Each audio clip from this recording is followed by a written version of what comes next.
제가 지난 시간에는 이 여러 가지 일들을 다 엑셀로 하는 내용을 설명을 드렸어요.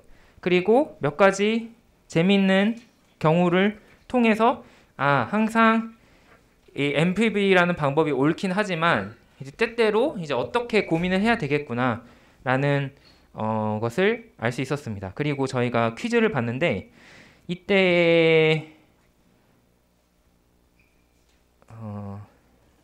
이 퀴즈는 이 자본 할당의 상황에 대해서 말씀을 드렸었죠. 지금 제가 다시 돌려드린 퀴즈를 보시면 이 그 안나라는 그 사람이 이제 수지 드라마를 잠깐 봐가지고 갑자기 그게 생각이 났었어요. 그래서 안나라는 이름을 썼는데 어쨌든 그 안나라는 사람이 가진 돈을 가지고 그림을 구매하려고 한다라고 하는 상황에서 내가 예산의 제약이 있기 때문에 내가 쓸 수 있는 돈이 한정되어 있기 때문에 그것 중에 어떤 것을 선택하는 것이 좋으냐 이 문제를 다루었고 그때에는 반드시 이 NPV가 높다고 좋은 것이 아니라 이제 이 주어진 예산 안에서 내가 선택할 수 있는 그 세트 어떤 조합이 가장 나에게 최적의 이익을 줄 수 있는지 고민을 해봐야 된다라는 말씀을 드렸습니다.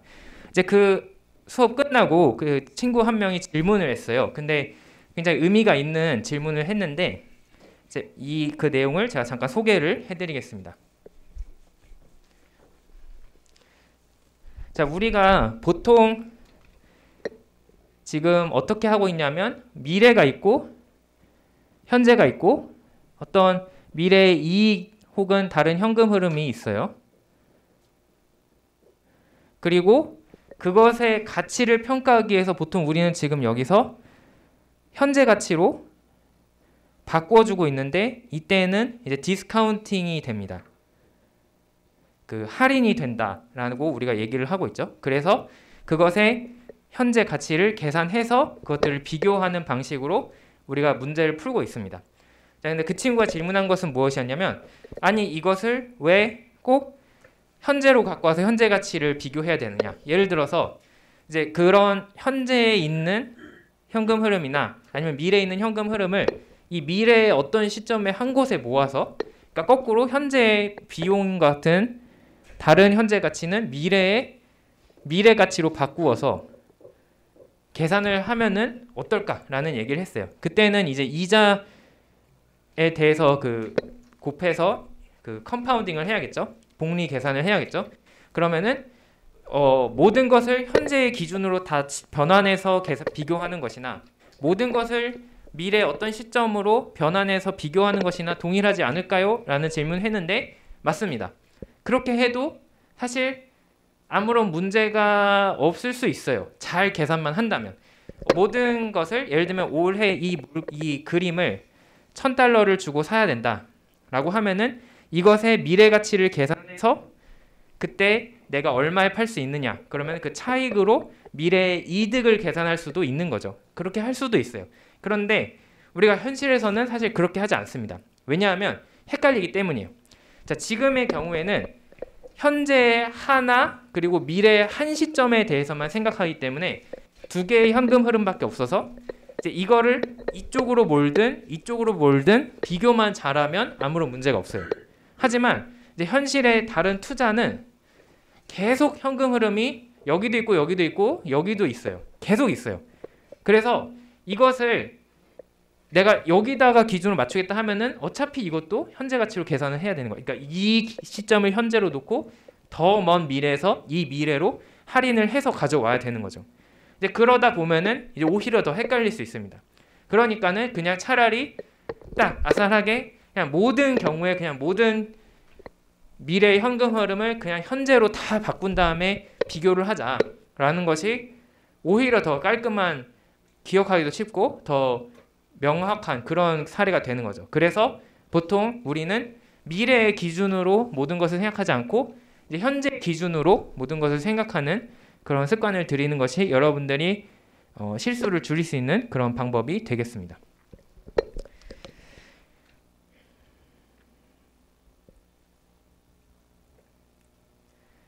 자, 그 다음에 오늘 마지막 요 17장의 내용은 유효한 현금 흐름의 선별에 대한 것인데 자, 지금까지는 제가 이런 프로젝트가 있다. 이런 투자안이 있다. 그리고 거기서 모든 현금 흐름은 이렇게 다 정해져 있다. 라고 거기까지 다 친절하게 설명을 드렸어요. 그런데 현실에서는 이걸 적용하려면은 여러분들이 어떤 투자안을 평가하려면 그 앞에 단계부터 시작을 해야 됩니다. 그 앞에 단계는 뭐냐면 과연 이 투자가 발생시킬 수 있는 각각의 현금 흐름들은 얼마인가를 계산하는 것부터 시작을 해야 돼요. 그래서 이제 이 오늘의 한 가지 사례를 통해서 우리는 어떤 것들을 현금 흐름에 넣고 어떤 것은 넣으면 안 되는지 한번 개념적으로 이해를 해보도록 하겠습니다. 자, 이 한 투자안에 대해서 이것이 해당이 되느냐 안 되느냐라는 것에는 두 가지 원칙이 있습니다. 첫 번째, 현금 흐름의 원칙. 무슨 얘기냐? 우리는 재무를 하는 것이다. 재무를 하는 것은 실제적이고 정말 경제적인 가치가 있는지 비교하는 것이다. 그래서 이 내가 생각하는 어떤 이득이나 비용이 단순히 회계적으로 보이는 그런 이득이나 비용이 아니라 실제적인 의미가 있는지, 실제적으로 발생한 현금 흐름인지를 생각을 해야 됩니다. 그래서 만약에 이것이 그냥 회계적으로 비용 처리를 하는 것이다 라고 하면은 그것은 내가 실제로 돈을 쓴 게 아니기 때문에 비용이 아닌 것이고, 내가 어떤 이득을 얻는다라고 썼는데 그것이 내가 사실 진짜로 돈을 받는 게 아니고 그냥 회계적으로 이 자산이나 뭐 이런 것에 플러스를 시키기 위해서 더해주는 것이라면 그것 또한 내가 회계적으로 이익으로 처리한 것이기 때문에 실제적인 이득으로 보지 않아서 내 현금 흐름에 포함을 시켜서는 안 된다라는 원칙을 이야기할 수 있습니다. 이제 두 번째는 헷갈릴 때가 있어요. 이 기업은 하나만 하는 게 아니죠. 보통 기업에서 한 가지 일만 하고 있는 게 아니고 이 투자만 있는 게 아니에요. 그래서 여러 가지 부서가 있고 나는 그 중에서 한 가지 팀을 맡아서 한 가지 프로젝트를 평가하고 있는 거예요. 그러다 보니까 내가 보려고 하는 이 투자안에 대한 현금 흐름이 있고 사실은 그거랑 상관없는 것도 있어요. 이럴 때 굉장히 헷갈리는데 이제 원칙적으로는 내가 투자를 했을 때 변화가 있는 것만 고려를 해야 돼요. 그러니까 다른 것은 그냥 other things equal라고 이제 보통 우리가 경제학에서 얘기하잖아요. 그래서 다른 모든 것은 그대로 있기 때문에 고려하지 않고 변하는 것만 생각하자라고 생각을 해야 됩니다. 자, 그러면은 투자를 했을 때 그러면 이때 생겼다가 투자를 안 하면은 없어지는 항목들만 실제 이 투자안과 직접적으로 연관이 있는 것이고 그것들만 반영을 해서 평가를 해야 된다라는 것이 이 with or without 프린시플이라고 부를 수 있습니다. 자, 이 원칙을 가지고 우리가 현실의 기업에 적용을 하면 종종 고민을 하게 되는 포인트들이 있습니다. 이제 그게 뭐냐면 감가상각, 운전 자본, 그리고 매몰 비용, 그리고 간접비 배부 등등이 특히 이런 문제에 잘 걸리게 되는 함정의 포인트들이 되겠어요. 그래서 요것들을 잘 판별을 하실 수 있어야 여러분들이 우수한 재무 감별사가 될 수 있겠죠. 자, 그러면 이거를 확인하기 위해서 어떤 플라스틸 커뮤니케이션즈라는 회사가 있다라고 생각을 하고 이 사례에 대해서 생각을 해보겠습니다. 이 플라스틸 커뮤니케이션즈는 그 정보통신 기기를 만드는 회사예요. 그리고 여기에 여러 가지 부문이 있는데 마치 삼성전자처럼 모바일 부문이 있습니다. 핸드헬드 디바이스 디비전이 있어요. 그리고 여기에 새로 취임한 부문장이 니나 샌더스라는 사람입니다. 근데 이 사람이 이제 취임을 해서 자기네가 진행을 하려고 했던 프로젝트를 보니까 기존의 사람들이 앞으로 이 플렉서블 디스플레이를 적용해서 신규 스마트폰을 출시해야 된다라고 생각을 하고 그 프로젝트를 진행하기 위해서 투자안을 평가를 해 두었습니다. 자, 그 결과를 지금 저희가 보자면 우리가 지금 이 프로젝트는 5년짜리 프로젝트예요. 그러니까 이 새로운 기계를 만들면 사실 2년, 3년 지나면은 이제 안 쓰잖아요. 새로운 게 나오기 때문에. 그래서 그렇게 길이가 길진 않은 프로젝트라는 것을 볼 수 있고 이 스마트폰을 생산하기 위해서 어떤 설비 라인이 있어야겠죠. 생산 시설이 필요하기 때문에 이 플랜트 앤 이퀴먼트가 처음에 초기 비용으로 들어간다. 그 다음에 이 생산을 하려면 이제 현금이나 뭐 이런 여러 가지가 필요하게 되는데 그것을 묶어서 이제 워킹 캐피탈, 그 운전 자본이라고 부릅니다. 그래서 그런 운전 자본이 포함이 될 것이다라고 생각해서 여기다 포함을 시켰고요. 그 다음에 프리리미너리 엔지니어링, 그러니까 이것은 무엇이냐면 미리 설계를 해본 거죠. 이런 디자인, 이런 모델이 가능할지 고민을 해보면서 미리 얼마의 돈을 주고 용역을 줘서 돈을 투자를 해서 이것이 가능한지 미리 테스트를 해봤습니다.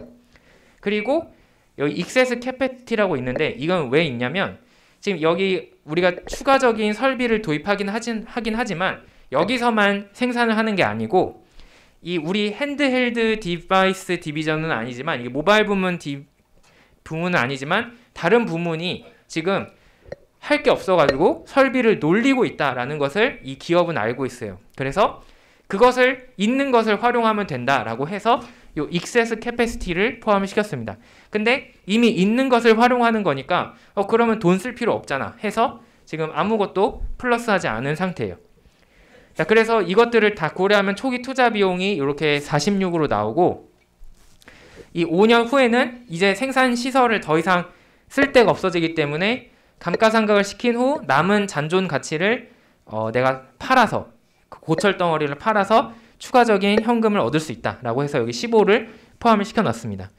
자, 그리고 그러면 1년 차부터 5년 차까지 매출이 시작되겠죠. 생산을 하고 그것을 판매를 하기 시작하면은 아무래도 기기가 처음에 입소문을 타야 되다 보니까 이 매출이 조금씩 늘어나요. 하지만 이제 시간이 지나면 인기가 하락하고 이제 더 이상 팔리지 않기 때문에 매출이 꺾여서 줄어들 것이다. 이것은 뭐 자기네가 잘 계산을 해놨습니다. 그리고 그것을 생산하기 위한 요 비용도 코스트 오브 세일즈로 계산을 해놨고 그거를 빼면은 영업 이익이 나오죠. 그래서 그로스 프로핏이 있고 거기서 이자 비용을 빼고 왜냐하면은 돈을 조달을 해야 되니까 이자 비용을 빼야 되겠다 해서 빼고 그다음에 allocated expenses가 있는데 여긴 아무것도 지금 없어요. 그래서 이것은 지금 현재 고려를 하고 있지 않습니다. 그 다음에 SG&A, Selling and Administrative Expense가 있고 그러니까 판매 관리비가 있고 그렇게 하면은 이제 총 그 영업 비용이 나와서 그것을 빼면은 이 영업 이익이 정확하게 나오게 되죠. 오퍼레이팅 인컴이 나오게 되고 감가상각을 시키게 된다. 그러니까 30에서 15로 요 설비의 가치가 떨어지면 5년 동안 15가 떨어지기 때문에 3씩 꾸준히 감가상각을 시키겠다 해서 3을 빼고 있어요. 그러면 세전 이익이 나오고 그 세전 이익에 대해서 우리 기업은 40% 법인세를 내기 때문에 이렇게 계산을 했습니다. 그러면 이 세후 영업이익이 나오고 이제 그 모든 현금 흐름을 더한 요 프리 캐시플로우라는 개념에 대해서 캐시플로우에 대해서 순현재 가치 NPV를 15% 할인을 해서 계산을 했더니 양수다. 그래서 이것은 투자를 해야 된다라고 적어 놓은 거예요. 자, 그런데 요것은 너무나도 엉터리가 많은 잘못된 결과다라는 것을 확인하게 됩니다. 그래서 우리는 이것을 어떻게 고쳐야 정확한 판단을 할 수 있는지 그렇게 하나하나 살펴보도록 할 건데 지금 검은색으로 표시된 부분들이 다 문제가 있는 부분이에요. 그래서 이 부분, 이 짙게 볼드체로 되어 있는 부분들이 어떤 문제가 있는지를 생각해 보도록 하겠습니다. 첫 번째, 그 순서대로 위에서부터 아래로 보자면 운전 자본이 있었는데 워킹 캐피탈이 있었는데 이것에 문제가 있어요. 자, 그 워킹 캐피탈이라는 것은 의미상으로 정의를 하자면 어떤 영업 활동을 하기 위해서 자연스럽게 부수적으로 필요하게 되는 그런 자본들을 운전 자본이라고 이야기를 합니다. 이제 예를 들면은 우리가 여러 번 봤던 그 재무상태표 상에서 현금과 현금성 자산 그리고 인벤토리, 그러니까 재고자산, 그리고 매입 채무, 그리고 매출 채권, 그러니까 accounts receivable, accounts payable 이런 것들은 영업 활동을 하면서 자연스럽게 생기는 그런 항목들이 되는 거죠. 그러면은 이것은 이 사업과 연관이 있기 때문에 고려를 해줘야 되는 것이 맞다. 근데 이제 이것이 있어야 이 영업 활동이 잘 굴러갈 수 있기 때문에 이것이 있어야 내가 운전을 잘 하는 것처럼 잘 굴러갈 수 있다, 사업이 라는 의미에서 운전 자본이라고 부릅니다. 그리고 이것이 굴러가게 만드는다는 의미에서 이 워킹 캐피탈이라고 영어로는 부르고 있어요. 그러면은 회계적으로는 어떻게 표현을 하냐면 이렇게 보통 우리가 표현을 해요.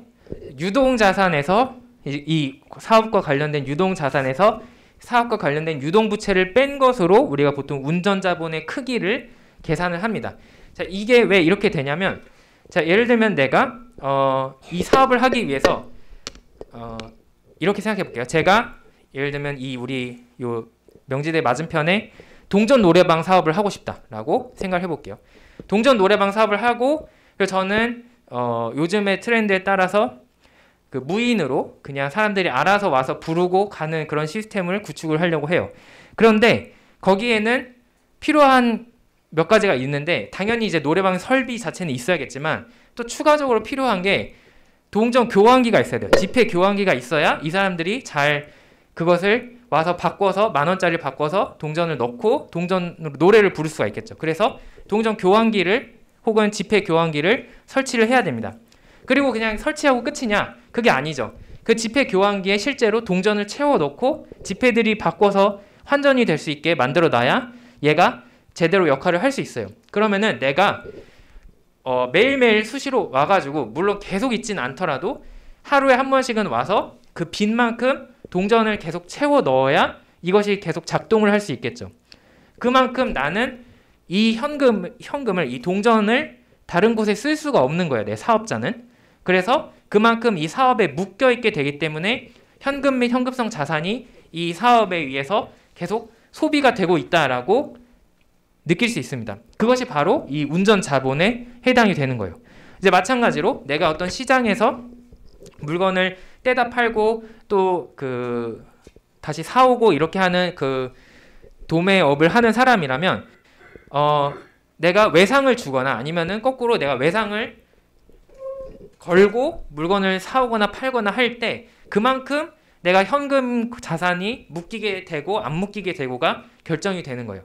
따라서 그만큼이 계속 묶여있게 되니까 다른 곳에는 쓸 수가 없고, 따라서 그만큼의 기회비용을 고려해 주는 것이 좋다. 그래서 이 운전자본을 이렇게 계산해서 합산해 주어야 하지만 이 프로젝트에서 내가 얼마를 실제로 투자했는지 정확하게 판단을 할 수 있습니다. 자, 그런데 이 운전자본이 그렇게 해당이 된다면 지금 일단 들어가는 것은 맞아요. 들어가는 것은 맞는데 문제는 그 사업이 끝나면 어떻게 되느냐는 거예요. 예를 들어서 아까 제가 동전 노래방 사업을 한다. 근데 내년에 그것을 접었어요. 다 떼어냈어요. 그냥 나 안 해 하고 때려쳤어요. 그러면은 여기 있는 동전 내가 그냥 갖다 줄 거예요? 버릴 거예요? 아니잖아요. 그거를 꺼내서 다시 내가 다른 돈으로 바꿔서 어딘가에 쓰겠죠. 그렇다는 것은 이런 운전 자본은 이 사업이 끝나면 그냥 단지 묶여 있는 것이 풀리기 때문에 없어지는 게 아니라 다시 돌아온다라는 것을 알 수 있습니다. 그래서 이 운전 자본은 돌아오게 됩니다. 그래서 반환돼서 재사용이 가능하다라는 하나의 포인트가 있게 됩니다. 자, 그 다음에 이 운전 자본이 그러면 한번 처음에 들어가고 사업 끝나면 나오고 끝이냐? 그것도 아니에요. 왜냐하면은 보통 운전 자본은 이 사업의 규모에 따라서 변동을 하게 되기 때문에 그것을 고려해 줄 필요가 있습니다. 방금 또 이제 제가 동전 노래방을 얘기했으니까 얘기를 하자면, 만약에 고객들이 많으면 동전이 빨리 소진이 될 거예요. 그러면은 저는 그만큼 더 많은 동전을 미리 채워놔야지만 계속 이것이 작동을 하겠죠. 그렇다는 것은 내가 운전자본의 크기를 늘려야 된다. 언제? 매출이 늘어날 때. 반대로 매출이 줄어들면은 필요한 운전자본의 양도 줄어들 것이다. 따라서 그것을 조절을 할 수 있다라는 것이 되고, 따라서 대부분의 경우 사업의 이 성패에 따라서, 흥망성쇠에 따라서 더 매출이 많은 때와 적은 때에 운전자본의 변화가 생기게 됩니다. 자, 그러면 돌아와서 이렇게 우리가 수정을 할 수 있는데 어떤 의미인지 설명을 드릴게요. 자, 일단 처음에 운전자본이 들어가는데 그때 들어가는 양은 내 매출에 의해서 결정이 된다라고 보는 거예요. 마치 우리가 매출액 백분율법을 했듯이 이 매출이 60달러일 때는 그것의 20%에 해당되는 운전자본이 필요할 것이다라고 가정을 하는 거죠. 그래서 그만큼이 운전자본으로 필요하다라고 보는 겁니다. 그러면은 그 전에는 운전자본이 안 쓰이고 없었으니까 이 20% 해당되는 60의 20%인 12가 필요하면은 12만큼을 내가 동전을 채워 넣듯이 넣어야겠구나. 그래서 첫 해에 12만큼 운전자본의 투자가 일어나게 됩니다. 자, 그러면 12만큼이 운전자본으로 잡혀 있어요. 그런데 두 번째 해에는 매출이 82로 늘었어요. 그러면 82의 20%에 해당하는 16만큼의 운전자본이 필요하다라는 얘기가 되고, 문제는 내가 이미 12만큼은 넣어놨기 때문에 그 나머지만큼만 채워 넣으면 된다는 거죠. 그래서 16에서 12의 차이인 요 4만큼만 추가로 넣으면 되기 때문에, 왜냐하면 그 전에 넣은 운전자본이 없어진 것이 아니라 묶여서 그대로 유지가 되고 있기 때문에 그 기존의 12와 이번에 투자하는 4를 더하면 필요한 운전자본의 양인 16을 맞출 수 있다라는 얘기가 되는 것입니다. 그래서 두 번째 해의 운전자본의 투자는 4가 되는 거죠. 자, 그러면은 두 번째 해까지는 16이 다 들어가 있어요. 그러면은 16이 들어가 있는 상태에서 세 번째 해에는 매출이 140으로 늘고, 따라서 필요한 운전 자본의 양이 20%인 28이 되었다라고 한다면 28과 16의 차이인 12만큼만 추가로 넣으면 된다. 마찬가지로 네 번째 해에도 31이 필요하기 때문에 이미 들어가 있는 28과 31의 차이인 3만큼만 추가로 넣으면 된다. 그래서 이렇게 3을 적은 거고, 이 마지막이 또 하나의 변화가 오게 되는데, 마지막에는 모든 것이 다 반환이 된다. 기존의 운전 자본도 이제 다 쓰고 이제 다 돌아오게 되기 때문에 그 모든 필요했던 운전 자본이 다시 24만큼 돌아오게 돼서 거꾸로 나에게 돌아오는 것을 지금 산입을 하고 있습니다.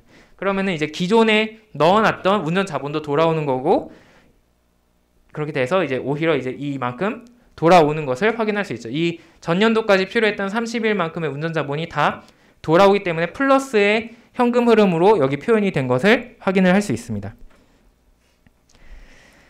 자, 이게 첫 번째 운전자본에 대해서 우리가 바꾸어야 될 포인트였고, 두 번째는 매몰 비용이 있어요. 자, 매몰 비용은 여러분들도 경제학 수업을 들어봤으면 많이 들어봤을 거예요. 네가 판단을 할 때 매몰 비용을 자꾸 고려하지 말라. 자, 이게 무슨 얘기냐면, 사람은 그 대부분의 경우 어딘가에 한번 투자를 하면은 아까워서 계속 투자를 하게 돼 있어요. 그렇지만 경제학적으로 봤을 때는 이미 내가 과거에 어떤 투자를 했던 것은 이미 끝난 일이야. 되돌릴 수 없는 일이기 때문에 그것을 이제 앞으로의 미래의 의사결정에 반영을 해서는 안 된다라는 것이 이 매몰 비용에 대한 이야기가 되겠고, 따라서 지금 이전에 이미 결정이 된 현금 흐름은 포함을 시켜서는 안 된다라는 내용이 되겠습니다. 네, 쓸데없는 소리 하지 말고 빨리 넘어가자면, 그래서 이 매몰 비용은 현금 흐름에 포함이 안 돼야 되는데, 그렇다면은 우리 예시에서 예비 설계 비용, 요 preliminary engineering expense가 있었는데, 이것은 자, 이 앞으로의 이 프로젝트 투자가 타당할지 이미 사업을 타당성을 검토하기 위해서 이미 설계 비용을 지출을 끝낸 상태예요. 그리고 그것을 결과로 견적을 내서 지금 이 투자안을 작성을 한 거죠. 그렇다면은 이미 투자가 끝났기 때문에 내가 앞으로 이 사업을 그래 하자 혹은 이 사업을 안 하자 하던 간에 둘 중 어느 경우에도 이미 썼다는 사실은 변하지 않습니다. 따라서 나는 이것을 이제 더 이상은 신경 써서는 안 된다. 그러므로 이것은 제외해야 된다라는 결론을 얻을 수 있습니다. 자, 세 번째가 그 excess capacity와 관련된 내용이었는데, 이 모바일 부문이 지금 물론 필요한 최소한의 설비는 확충을 할 것이지만, 그와 동시에 기존의 다른 부문에서 놀고 있는 유휴 상태, 아이들한 부분인 이 생산 설비를 추가로 활용할 계획이 있어서 그만큼 비용 굳혔다라고 생각을 했어요. 자, 그런데 이것은 어떻게 생각을 해봐야 될 것이냐? 일단은 오케이 할 수 있습니다. 이것은 그렇게 틀리진 않아요. 왜냐하면은 플라스틸 전체, 이 기업의 전체 입장에서는 우리가 부문 혹은 부서의 입장에서 생각하는 것이 아니라 기업 전체의 이익을 증가시키는 방향으로 생각을 해야 돼서 항상 모든 것을 함께 고려해야 되는데, 그렇다면은 저쪽에서 놀고 있는 것을 잘 활용해서 우리가 이쪽에서 돈을 아낄 수 있다면 굉장히 훌륭한 거죠. 그래서 유유 상태를 활용하는 것은 아주 바람직하다. 그리고 이것은 이미 그 설비를, 저 놀고 있는 설비를 설치하기 위해서 이미 과거에 이 플라스틸이라는 회사가 쓴 비용이에요. 따라서 더 이상 내가 요 유휴 비용을, 유휴 설비를 사용하든 안 사용하든 비용이 발생하지 않기 때문에 지금 현재 비용이 0인 것은 맞습니다. 매몰 비용이니까. 그렇지만 이것은 잘 따져봐야 돼요. 왜냐하면 그렇다면은 이것을 앞으로 5년간 정말 공짜로 사용을 할 수 있느냐, 그것이 맞느냐는 또 다른 문제가 되는 거죠. 그래서 예를 들어서 여기서 추가적인 상황을 준다면 2년 후에 원래 이 지금 현재 이 놀고 있는 생산 설비를 설치했던 부문이 아니 우리 이거 써먹을 건데 하면서 띠껍게 나와가지고 야 내놔 이런 상황이 있을 수 있다는 거예요. 그러면은 그때는 비용을 추가를 생각을 해야 된다는 거죠. 그것을 설득을 해서 이제 우리가 쓰게 한다면 저쪽의 기회비용을 날리는 것이기 때문에 그만큼의 비용을 처리를 해야 되는 것이고, 반대로 걔네가 얘기한 대로 그것을 돌려준다면 그만큼 우리는 다른 어딘가에서 설비를 또 확충을 해야 되기 때문에 그만큼을 비용을 추가를 해야 된다. 따라서 이제 이것은 앞으로 미래에 우리 기업이 전체적으로 어떻게 설비를 운영할 것이냐에 따라서 달라질 수가 있다라는 점을 고민할 필요가 있습니다. 자, 그 다음에 나오는 것이 이자 비용을 처리를 했어요. 자, 그런데 가만 생각해 보니까 조금 이상해요. 우리가 은행에 가서 이 사업을 하기 위해서 돈을 빌린다 혹은 채권을 발행할 때, 자, 제가 플라스틸 요 기업의 요 모바일 디바이스 부문장인데요, 저희 부서를 위해서 돈을 빌릴게요 라고 하지는 않아요. 보통 어떻게 빌리냐면 이 기업 전체의 재무 책임자가 가서 돈을 우리 기업이 쓸 돈이다 하고 돈을 빌려오지 특정 부서를 위해서 돈을 빌려오지는 않습니다. 그렇다면은 이 이자 비용을 우리 부서가 처리하는 것이 과연 타당하느냐, 이것에 대해서 고민을 해볼 필요가 있고, 또한 보통 이런 투자는 이미 이러한 자본 조달 문제는 저쪽 기업 전체에서 이미 해결을 했다라고 가정하고 우리는 그 후에 요 예산을 어떻게 쓸 거냐를 수립하는 거지. 자, 그러면 우리가 먼저 나서서 자본은 어떻게 조달하고 이렇게 하진 않아요. 그래서 보통 일반적으로 어떤 프로젝트 사업에 대해서 평가할 때는 이런 자본 조달 비용, 이자 비용 같은 자본 조달 비용은 가치 평가에 반영하지 않습니다. 그러면은 그냥 우리는 그냥 공짜로 그냥 돈을 아무렇게나 쓸 수 있는 것이냐? 그렇지는 않아요. 우리는 이 순현재 가치법으로 이 프로젝트를 평가하는데, 순현재 가치법에는 이자 비용이 이미 포함이 돼 있어요. 어떤 이름으로 포함이 돼 있냐면 할인율이라는 이름으로 이미 포함이 돼 있어요. 그래서 우리가 많은 이자를 주고 돈을 빌려와야 되면 자연스럽게 우리의 할인율이 높아져서 그만큼 미래 가치가 낮아짐으로써 그것을 이미 반영을 하고 있다는 얘기가 됩니다. 따라서 이제 오히려 거꾸로 만약에 야 이자 비용도 계산을 해라 라고 한다는 것은 더블 카운팅이 되는 거예요.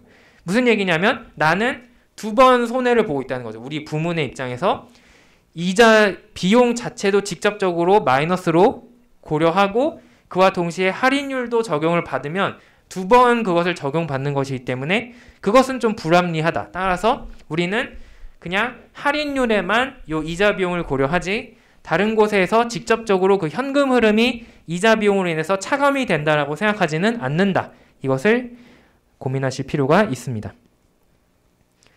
다음에 allocated expense가 있었는데 그것을 지금은 고려하지 않았어요. 자, 그런데 이것은 이제 거꾸로의 부문 역할이 되는 건데, 자, 우리 기업이 우리 사업만 하는 건 아니에요. 우리 부문만 책임지는 건 아니에요. 이제 그러다 보니까 보통 조직 내에서 어떤 일이 발생을 하냐면, 우리 기업은 이제 뭐 CEO가 있겠고, 그다음에 뭐 재무회계팀이 있겠고, 그다음에 뭐 각 부서가 있어요. 그래서 여기 모바일 디바이스가 있고, 뭐 다른 게 있고, 다른 게 있고 이런 상황이에요. 근데 우리는 여기서 우리가 하는 것만 지금 고려를 하고 있는데, 이 기업 전체 입장에서 판단을 하면은, 그러면 너네를 관리 감독하는 비용은 어떻게 처리할 것이냐라는 문제가 발생하게 됩니다. 이제 그런 것들이 이 간접비로 표현이 됩니다. 이 간접비라는 것은 이 기업을 경영하는 입장에서, 이제 우리가 이 부서가 어떤 프로젝트를 한다고 해서 CEO 이 경영진한테 허가를 안 받는 건 아니잖아요. 이제 그 사람들한테 월급을 주는데 그 사람들이 하는 역할이 이런 프로젝트를 잘 검토를 하고 최종 의사결정을 내리는 것이기 때문에 이제 관여를 하고 있는 것이죠. 그래서 보통 기업들은 내부적으로 어떤 사업안을 평가할 때 이런 비용들도 함께 고려하도록 그 내부적인 지침을 가지고 있습니다. 예를 들면 그 임직원의 월급이나 사무실 관리비나 유지비 혹은 너희가 회의할 때 쓴 비용들, 이런 것들을 어떻게 처리할 것이냐에 대한 지침이 있는 거죠. 그래서 그런 것들을 적당히, 물론 이제 100% 야 이거는 우리 거에 해당되고 이건 아니야 이렇게 나누기가, 칼로 물 베듯이 나누기가 어렵기 때문에 보통 몇 % 비율을 반영을 해라 라고 내부적인 지침을 가지고 있게 됩니다. 따라서 그것을 적당히 나눠주는 것을 우리는 배부한다라고 얘기해요. 그래서 얼로케이션 한다라고 얘기하는데, 이것은 이 전체적인 간접비를 특정 프로젝트가 다 책임지거나 안 책임질 수는 없으니까 그 각각의 프로젝트 사업이 이것을 어느 정도씩 나눠 가져라 라는 의미가 되겠어요. 그래서 이 플라스틸의 경우는 그 20%인가 그렇게 반영을 해야 된다라고 내부 규정이 있기 때문에 그것을 반영할 예정입니다. 자, 그 다음에 마지막으로 감가상각의 문제가 있습니다. 감가상각은 대표적인 회계적 비용이에요.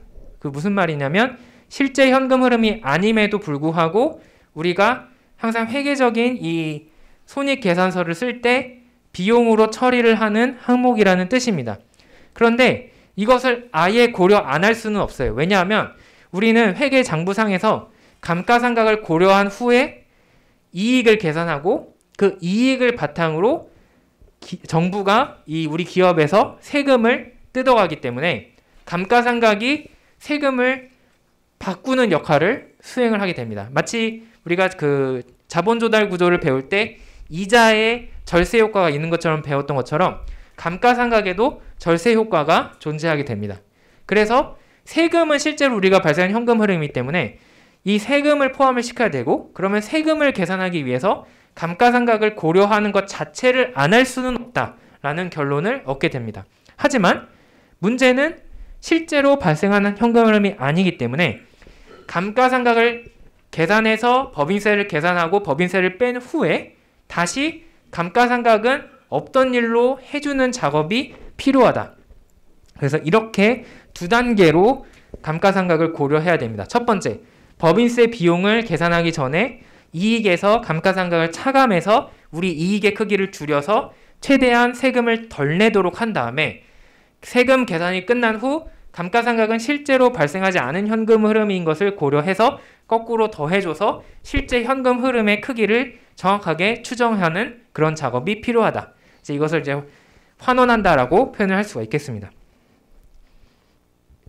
자, 이런 것들을 고려하면 우리 이 프로젝트, 이 신규 스마트폰 사업의 프로젝트는 이렇게 변하게 돼요. 첫 번째, 설비를 30 투자하고 나중에 15의 그 셀비지 밸류가 있는 것은 변화가 없다. 하지만 워킹 캐피탈, 이 운전 자본은 매해 매출의 변화에 따라서 필요한 만큼씩만 추가해주고 그게 묶여 있으니까 없어진 것이 아니기 때문에 마지막에는 돌아오게 된다.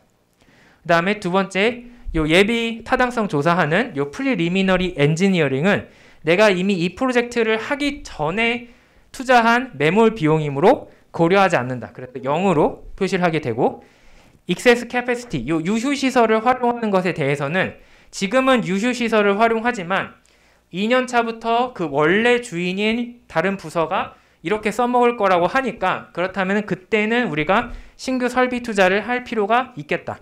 그리고 그만큼 또 감가상각이 돼서 우리 설비니까 그 나중에 셀비지 밸류가 존재하는 것도 함께 고려를 해주고 있습니다. 자, 그 다음에 매출 변화 없고 이자 비용. 이자 비용은 우리가 기업 전체로 한 것이고 할인율에 이미 적용이 되어 있기 때문에 프로젝트를 평가할 때는 더 이상 이자 비용을 고려하지 않는다. 그 다음에 allocated expense는 적당히 지금 보시면 그 매출의 14%에 해당하는 만큼으로 분배를 해서 우리 프로젝트가 떠안아야 된다. 그래서 그만큼을 집어넣어 놨습니다. 그리고 감가상각은 그 세금을 계산하기 전에 빼는 것이 맞다.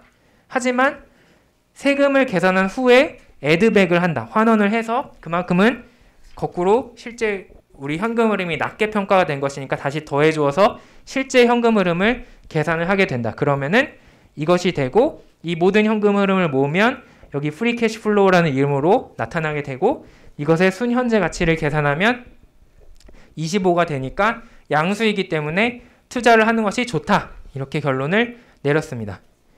자, 그래서 지금 굉장히 복잡해 보이는데 여러분들이 이것을 잘 할 수 있어야 실제 현실에 적용할 때 큰 무리가 없어요. 그래서 이런 것도 시험을 준비하실 때도 잘 꼼꼼하게 검토를 하시는 것이 좋을 것 같습니다.